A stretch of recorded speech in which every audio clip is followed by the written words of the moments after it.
നമസ്കാരം. സകല ചരാചരങ്ങൾക്കും ആദിഗുരുവായി വിളങ്ങുന്ന കാകഭുജണ്ഡ സിദ്ധരുടെ എണ്ണമറ്റ ശിഷ്യന്മാരിൽ ഒരാളും 18 സിദ്ധന്മാരിൽ 16ാമത്തെ ഇടത്തിലുള്ളതും കഞ്ചാവ് മൂലിക സൃഷ്ടിച്ച സിദ്ധരുമായ ഗോരക്കർ സിദ്ധരെ പറ്റി മനസ്സിലാക്കാം. ഗോരക്കർ സിദ്ധരുടെ ജനനം സിദ്ധപുരുഷന്മാരുടെ പിറവികളിൽ തന്നെ വിശേഷമായതും ഭസ്മത്തിൽ നിന്നുമാണ്. യുഗങ്ങൾക്ക് മുമ്പ് ഒരു നാൾ ശിവഭഗവാൻ സമുദ്രതീരത്തിരുന്ന് പാർവതീദേവിക്ക് താരകമന്ത്രം ഉപദേശിക്കെ സമുദ്രത്തിലെ ഒരു മീൻ ഇത് ശ്രവിച്ച് ജ്ഞാനം കൈവരിച്ച് മനുഷ്യരൂപം കൈക്കൊണ്ടു. ശിവൻ അരുളാൽ പിറന്ന അദ്ദേഹത്തിന് ഭഗവാൻ മത്സ്യേന്ദ്രനാഥ് എന്ന നാമം വെച്ച് പ്രശസ്ത സിദ്ധരായി ജ്ഞാനം പരത്താൻ ഉപദേശിച്ചു. അദ്ദേഹമാണ് ലോകം അറിയപ്പെടുന്ന മച്ചമുനി. കൊല്ലിമലയിൽ കടുംതപം ചെയ്ത് അനേകം സിദ്ധികൾ ലഭിച്ച അദ്ദേഹം പൊതികമലയ്ക്ക് പോകുവാൻ തെന്തിശ നോക്കി പുറപ്പെട്ടു. ജനങ്ങളുടെ കഷ്ടപ്പാടുകൾക്ക് അറുതി വരുത്തണമെന്ന ഉദ്ദേശത്തോടെ ആകാശമാർഗം സഞ്ചരിക്കാതെ കാൽനടയായി യാത്ര ആരംഭിച്ചു. കൊല്ലിമലയുടെ അടിവാരത്തിലുള്ള സമ്പൽപട്ടി എന്ന ഗ്രാമത്തിലെത്തിയപ്പോൾ ദാഹം തോന്നിയ അദ്ദേഹം ഒരു വീടിന് മുന്നിലെത്തി ജലം ചോദിച്ചു. ഒരു ശിവഭക്തന്റെ വീടായിരുന്നു അത്. അവിടെയുള്ള ഗൃഹനാഥ പുറത്തു വന്ന് സിദ്ധരെ അകത്ത് വിളിച്ച് ഇലയിട്ട് ഊണുകൊടുത്ത് ഉപചരിച്ചു. എന്നിരുന്നാലും ആ യുവതിയുടെ മുഖത്തെ വിഷാദഭാവം കണ്ട സിദ്ധർ അതിനു കാരണമന്വേഷിച്ചപ്പോൾ കുഞ്ഞുങ്ങളില്ലാത്ത ദുഃഖം അവർ സിദ്ധരോട് പങ്കുവച്ചു. ഉടനെ സിദ്ധർ തന്റെ കയ്യിൽ നിന്നും കുറച്ച് വിഭൂതി, അതായത് ഭസ്മം എടുത്ത് യുവതിക്ക് കൊടുത്ത് ശുദ്ധിയായി നീരിൽ കലർന്നു കുടിച്ചാൽ പരമജ്ഞാനിയായ ആൺകുഞ്ഞ് ജനിക്കും എന്നുപദേശിച്ച് നടന്നുപോയി. ഈ സംഭവം അറിഞ്ഞ അയൽവാസികൾ യുവതിയോട് ഇങ്ങനെ വല്ലവരും തരുന്ന ഭസ്മമൊന്നും കഴിക്കരുത് എന്നുപദേശിച്ചു. യുവതിയും ഭയന്ന് ആ ഭസ്മം സേവിക്കാതെ അടുപ്പിലിട്ടു. പിന്നീട് അടുപ്പിലെ ചാരം എപ്പോഴും പോലെ തൊടിയിൽ ചാരം കൊട്ടുന്നെടുത്തിട്ടു. അങ്ങനെ 10 വർഷം കഴിഞ്ഞുപോയി. പൊതികമലയിൽ പോയി ധ്യാനത്തിലിരുന്ന് പല സിദ്ധികളും കൈവരിച്ച മച്ചമുനി സമ്പൽപ്പട്ടി വഴി കൊല്ലിമലയിലേക്ക് പോകുമ്പോൾ മുമ്പ് വിഭൂതി കൊടുത്ത യുവതിയുടെ വീട്ടിൽ കയറി, മകളെ, എവിടെ നിന്റെ പുത്രൻ? വിളിക്ക്, ഞാൻ കാണട്ടെ എന്ന് പറഞ്ഞു. അപ്പോഴും ആ സ്ത്രീക്ക് കുഞ്ഞുങ്ങളുണ്ടായിരുന്നില്ല. അവർ കരഞ്ഞുകൊണ്ട്, സ്വാമി, എന്റെ അറിവില്ലായ്മ കൊണ്ട് ഞാൻ ആ ഭസ്മം സേവിച്ചില്ല, ഞാനത് അടുപ്പിലിട്ടു എന്ന് പറഞ്ഞു. സിദ്ധർ ഉടനെ അടുപ്പിലെ ചാരം എവിടെയാണ് കളയുന്നത് എന്നന്വേഷിച്ചു. അവർ തൊടിയിൽ ചാരം കൊട്ടുന്നിടം കാണിച്ചു കൊടുത്തു. സിദ്ധർ ആ ചാരക്കൂമ്പാരത്തിനടുത്തു ചെന്ന്, ഗോരക്ക, വെളിയിൽ വാ എന്ന് വിളിച്ചു. ദാ വരുന്നു ഗുരുനാഥ എന്ന് ചാരക്കൂമ്പാരത്തിനടിയിൽ നിന്നും തിരിച്ച് ഒരു കുട്ടിയുടെ വിളി കേട്ട് അവിടെ കൂടിയിരുന്നവരെല്ലാം ആശ്ചര്യപ്പെട്ടു പോയി. ഉടനെ ചാരത്തിനടിയിൽ നിന്നും 10 വയസ്സുള്ള തേജോമയനായ ധ്യാനം ചെയ്യുന്ന രൂപത്തിലിരിക്കുന്ന ഒരു ബാലൻ എഴുന്നേറ്റ് വന്ന് സിദ്ധരുടെ കാലിൽ വീണ് വണങ്ങി. നീ എന്റെ കൂടെ ഗുരുകുലവാസം ചെയ്ത് വലിയ സിദ്ധനായി മാറും എന്ന് മച്ചമുനി ബാലനെ ആശീർവദിച്ചു. ആ ബാലൻ മാതാവിനെയും പിതാവിനെയും വണങ്ങി മച്ചമുനിയുടെ ശിഷ്യനായി അദ്ദേഹത്തോടൊപ്പം പുറപ്പെട്ടുപോയി. നാനാ ദിക്കുകളിലും അലഞ്ഞ് പല സിദ്ധികളും സമ്പാദിച്ച അദ്ദേഹമാണ് പിൽക്കാലത്ത് ഗോരക്കർ എന്ന സിദ്ധരായി മാറിയത്. വിഭൂതി എന്ന വാക്കിന് ചാരം എന്നല്ലാതെ ജ്ഞാനം എന്നൊരർത്ഥവുമുണ്ട്. വിഭൂതിയിൽ നിന്ന് പിറന്നവർ എന്നർത്ഥത്തിൽ ഗോരക്കർ അഥവാ ഗോരക്കനാഥർ എന്ന നാമം വന്നു. ഗോരക്കർ സിദ്ധരുടെ നക്ഷത്രം രോഹിണിയാണെന്നും അതല്ല കാർത്തിക മാസം ആയില്യം നക്ഷത്രം 2ാം പാദത്തിലാണ് ജനനമെന്നും അദ്ദേഹം വസിഷ്ഠ മഹർഷിക്കും ഒരു കുറവർ സമുദായത്തിലെ സ്ത്രീക്കും പിറന്നയാൾ എന്ന് ബോഗർ സിദ്ധർ ബോഗർ 7000 എന്ന പുസ്തകത്തിൽ കുറിച്ചിട്ടുണ്ട്. തന്റെ ചെറുപ്പകാലം വെള്ളിയങ്കിരി മലയിൽ ഗുരുനാഥൻ മച്ചമുനിയോടൊപ്പം കഴിച്ചുകൂട്ടിയ ഗോരക്കർ ഒരു നാൾ ഗുരുവിന് ഭക്ഷണത്തിനായി ഭിക്ഷയാചിച്ച് ഒരു വീട്ടിൽ ചെന്നു. ആ വീട്ടിലെ ഗൃഹനാഥ ഒരു വട ഗോരക്കർക്ക് കൊടുത്തു. ഗോരക്കർ ആ വട ഗുരുനാഥന് കൊടുത്തതും ആ വടയുടെ രുചിയിൽ മയങ്ങിയ മച്ചമുനി പിറ്റേന്നും ആ വട തന്നെ വേണമെന്ന് ഗോരക്കരോട് ആവശ്യപ്പെട്ടു. വീണ്ടും ഗോരക്കർ ഗുരുവിന് വേണ്ടി ഭിക്ഷയാചിച്ച് ആ വീട്ടിൽ പോയി. പക്ഷേ അന്നവർ വടയ്ക്ക് പകരം അവിടെ ഉണ്ടാക്കിയ ഭക്ഷണമാണ് നൽകിയത്. തന്റെ ഗുരുവിന് വട വേണം എന്ന് ഗോരക്കർ പറഞ്ഞപ്പോൾ അത് ഉണ്ടാക്കാൻ പ്രയാസമാണെന്നും തലേന്ന് തന്നെ എണ്ണ കണ്ണിൽ തെറിക്കാതെ താൻ രക്ഷപ്പെട്ടത് ഭാഗ്യം കൊണ്ടാണ് എന്നെല്ലാം അവർ പറഞ്ഞപ്പോൾ ഗോരക്കർ തന്റെ കണ്ണ് പിഴുതെടുത്ത് അവർക്ക് മുന്നിൽ വെച്ച് വടയുണ്ടാക്കി തരാൻ അഭ്യർത്ഥിച്ചു. ഇത് കണ്ട് ഭയന്ന ആ സ്ത്രീ വേഗം നെയ്യിൽ വടകൾ ഉണ്ടാക്കി കൊടുത്തു. കണ്ണു മൂടിക്കൊണ്ട് വടയുമായി വന്ന ഗോരക്കരെ കണ്ട് ഗുരു കണ്ണിനെന്തു പറ്റിയെന്ന് ചോദിച്ചപ്പോൾ ഗോരക്കർ നടന്ന സംഭവം പറഞ്ഞു. ഗോരക്കരുടെ ഗുരുഭക്തിയിൽ മനം നിറഞ്ഞ മച്ചമുനി തന്റെ സിദ്ധികളാൽ ഗോരക്കരുടെ കണ്ണ് പഴയപടിയാക്കി കൊടുത്തു. അതോടൊപ്പം പഞ്ചേന്ദ്രിയങ്ങൾ വരുത്തുന്ന മായയെ മച്ചമുനി തിരിച്ചറിയുകയും ചെയ്തു. അങ്ങനെയിരിക്കെ കുറച്ചു കാലം കഴിഞ്ഞ് മച്ചമുനി കേരളത്തിലേക്ക് പോയി. അവിടെയുള്ള പ്രേമല എന്ന രാജകുമാരി സിദ്ധരുടെ അഴകിൽ മയങ്ങുകയും അവർ മീനനാഥൻ എന്ന ആൺകുഞ്ഞിന് ജന്മം നൽകുകയും ചെയ്തു. ഗോരക്കർ സിദ്ധർ ഗുരുവിനെ ഗൃഹസ്ഥാശ്രമത്തിൽ നിന്നും തിരിച്ചു കൊണ്ടുവരുവാൻ മദ്ദളം വായനക്കാരുടെ സംഘത്തിനൊപ്പം അവരിലൊരാളായി അവിടെ എത്തി. അദ്ദേഹത്തിന്റെ പല ചേഷ്ടകളിൽ നിന്നും ഗുരു അദ്ദേഹത്തെ തിരിച്ചറിഞ്ഞ് അവിടെ താമസിപ്പിച്ചു. ഒരു നാൾ മച്ചമുനി മലമൂത്ര വിസർജനം ചെയ്ത തന്റെ കുഞ്ഞിനെ അടുത്തുള്ള പുഴയിൽ കഴുകി വരാൻ ഗോരക്കരോട് നിർദ്ദേശിച്ചപ്പോൾ അദ്ദേഹം തുണിയോടെ കുഞ്ഞിനെ എടുത്ത് പുഴയിൽ പോയി അലക്കി ഉണക്കാനിട്ടു. കുഞ്ഞെവിടെ എന്ന് തിരക്കിയ മച്ചമുനി 108 ഭാഗങ്ങളായി കിടക്കുന്ന കുഞ്ഞിനെ കണ്ട് അന്താളിച്ച് തന്റെ കുഞ്ഞിനെ തിരിച്ചു തരാൻ ഗോരക്കരോട് ഉത്തരവിട്ടപ്പോൾ 108 മീനനാഥന്മാരെ വരുത്തിയ ഗോരക്കർ പിന്നീട് എല്ലാം ചേർത്ത് ഒരു മീനനാഥനാക്കി തിരിച്ചു കൊടുത്തു. തന്റെ ശിഷ്യന് ഇത്രയും സിദ്ധിയുള്ളപ്പോൾ താൻ ലോകമായയിൽ മയങ്ങിപ്പോയല്ലോ എന്ന് വിചാരിച്ച് ഗോരക്കരോടൊപ്പം വീണ്ടും തപജീവിതത്തിനായി അവിടെ നിന്നും യാത്ര തിരിച്ചത്രേ മച്ചമുനി. യാത്രാ ചിലവിനായി സിദ്ധർക്ക് ഒരു സ്വർണ്ണക്കട്ടി ഗോരക്കർ കാണാതെ സെഞ്ചിയിൽ വെച്ചു കൊടുത്തു പ്രേമല. പോകുന്ന വഴിക്ക് കണ്ടുമുട്ടുന്നവരോടെല്ലാം വഴിയിൽ കള്ളന്മാരുടെ ശല്യമുണ്ടോ എന്ന് മച്ചമുനി അന്വേഷിച്ചത് ഗോരക്കരിൽ സംശയമുളവാക്കി. അദ്ദേഹം ഗുരു അറിയാതെ സെഞ്ചി തുറന്ന് അതിലുണ്ടായിരുന്ന സ്വർണ്ണക്കട്ടിയെടുത്ത് വലിച്ചെറിഞ്ഞ് പകരം ഒരു കല്ലുവെച്ചു. ഇടയ്ക്കൊരിടത്ത് വെച്ച് സഞ്ചി തുറന്നു നോക്കിയ മച്ചമുനി സ്വർണ്ണക്കട്ടിക്ക് പകരം കല്ല് കണ്ട് കോപിഷ്ഠനായി തങ്കക്കട്ടി നീ എടുത്തു, ഇനി നീ എന്റെ ശിഷ്യനല്ല എന്നെല്ലാം പറഞ്ഞു. ഗുരുവിനെ തപവഴിക്ക് കൊണ്ടുവരുവാനായി ഗോരക്കർ അടുത്തു കണ്ട മലയിൽ കയറി നിന്ന് മൂത്രമൊഴിച്ചു. ഉടനെ ആ മല മുഴുവനും തങ്കമലയായി മാറി. ഗുരുവെ, താങ്കളുടെ തങ്കം താങ്കൾ എടുത്തുകൊള്ളുക എന്ന് പറഞ്ഞു. താൻ അകപ്പെട്ടിരിക്കുന്ന മായയെക്കുറിച്ച് മച്ചമുനിക്ക് നന്നായി ബോധ്യം വന്നു. അദ്ദേഹത്തിന്റെ കണ്ണിൽ നിന്നും മായ നീങ്ങി. മനം തെളിഞ്ഞ് ശിഷ്യനെ മനം നിറഞ്ഞ് പ്രശംസിച്ചു. പിന്നീട് അദ്ദേഹം തിരുപ്പറംകുன்றത്തിൽ മുക്തിയടഞ്ഞു. തിരുനെൽവേലിയിലുള്ള അത്രി തപോവനത്തിൽ അത്രി മഹർഷിയോടും പത്നി അനസൂയയോടുമൊപ്പം ഗുരുകുലവാസം ചെയ്ത 8 ശിഷ്യന്മാരിൽ ഗോരക്കർ സിദ്ധരും ഒരാൾ. ഒരു നാൾ ആഴ്ന്ന ധ്യാനത്തിലായിരുന്ന അത്രി മഹർഷി കണ്ണു തുറന്നപ്പോൾ 7 ശിഷ്യന്മാരും നീരാടാൻ പോയിരുന്നു. ഗോരക്കർ മാത്രം പോയിരുന്നില്ല. എന്താണ് നീരാടാൻ പോവാതിരുന്നത് എന്ന് മഹർഷി ആരാഞ്ഞപ്പോൾ താൻ പോയാൽ ഗുരുവിന് സഹായത്തിന് ആളില്ലാതാവും എന്ന് ഗോരക്കർ മറുപടി നൽകി. ശിഷ്യന്റെ ഗുരുഭക്തി കണ്ട അത്രി മഹർഷി കമണ്ഡലൂരിലെ ജലം തെളിച്ച് ഗംഗാനദിയെ ഗോരക്കർക്ക് നീരാടാൻ സൗകര്യത്തിനായി തപോവനത്തിലേക്ക് വരുത്തിച്ചു. അവിടെയുള്ള ശിവഭഗവാൻ അത്രി പരമേശ്വരരെന്നും ഗോരക്കനാഥർ എന്നും അറിയപ്പെടുന്നു.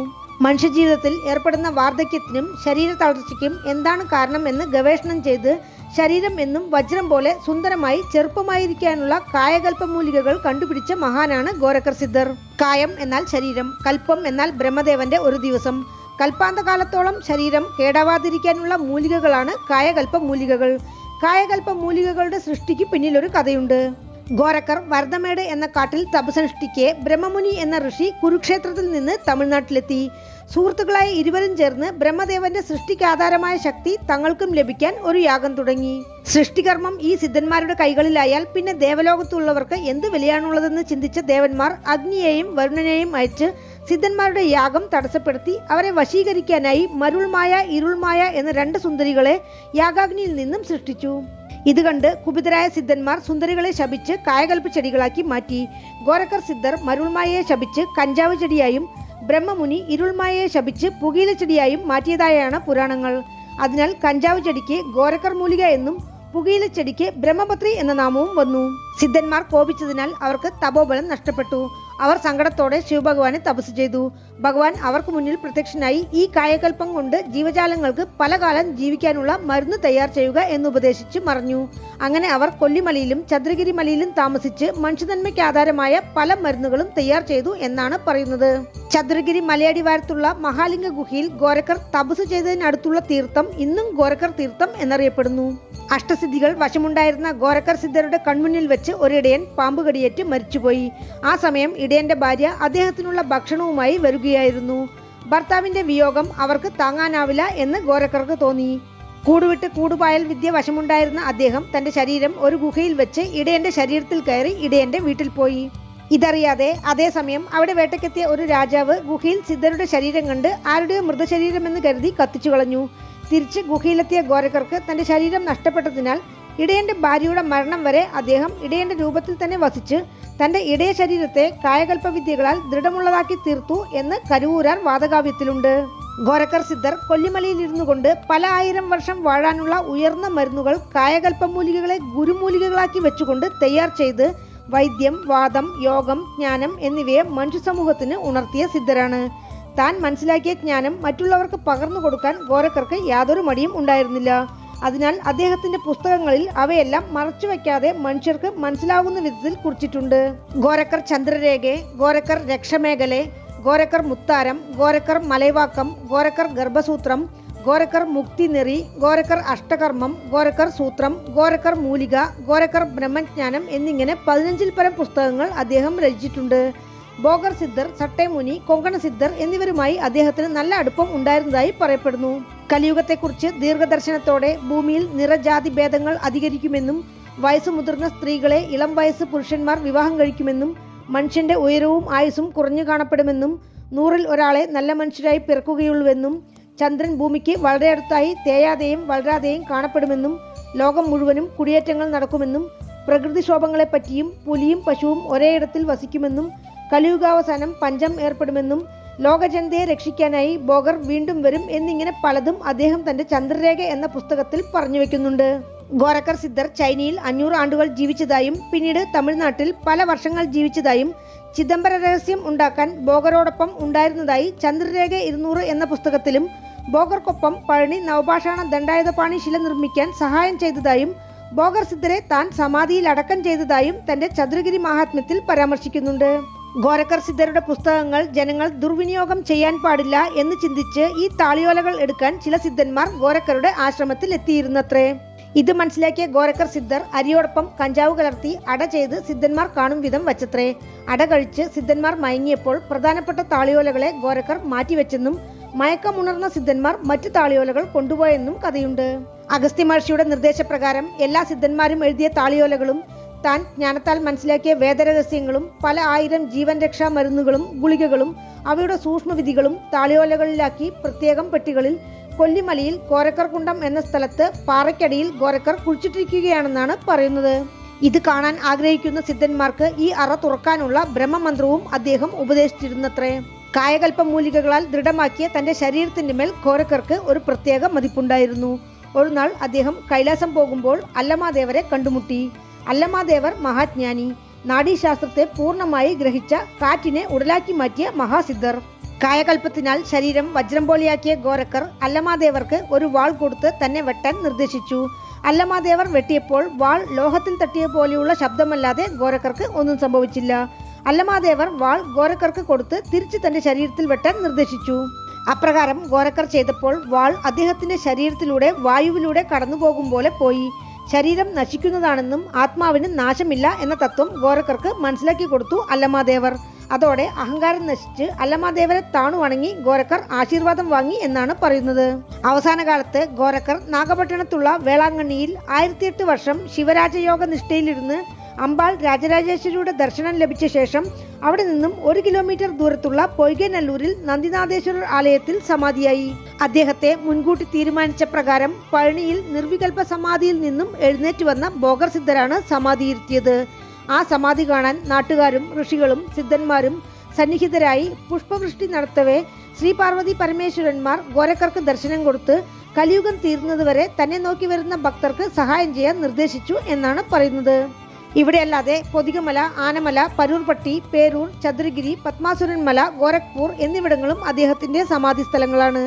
പൊയ്കനല്ലൂരിലെ സമാധി സ്ഥലത്തെക്കുറിച്ച് ഗോരക്കർ തന്നെ തന്റെ പുസ്തകത്തിൽ പരാമർശിച്ചിട്ടുണ്ട്. ഇതല്ലാതെ പേരൂർ, തിരുച്ചെന്തൂർ, ശ്രീലങ്കയിൽ ത്രികോണമല എന്നിങ്ങനെ പല സ്ഥലങ്ങളിലും ഗോരക്കർ മഠങ്ങളുമുണ്ട്. പൊയ്കനല്ലൂരിൽ അദ്ദേഹം സമാധിയടഞ്ഞ കാലം കിപി 1233. പക്ഷേ പട്ടിണത്താർ കാലത്തിനു ശേഷവും ഗോരക്കർ സിദ്ധർ ജീവിച്ചിരുന്നതായും മനുഷ്യകുലത്തിന്റെ ഉന്നമനത്തിനായി അദ്ദേഹം ഇന്നും ജീവിച്ചു വരുന്നു എന്നുമാണ് പറയുന്നത്. വീണ്ടും അടുത്ത വീഡിയോയിൽ കാണാം. നന്ദി.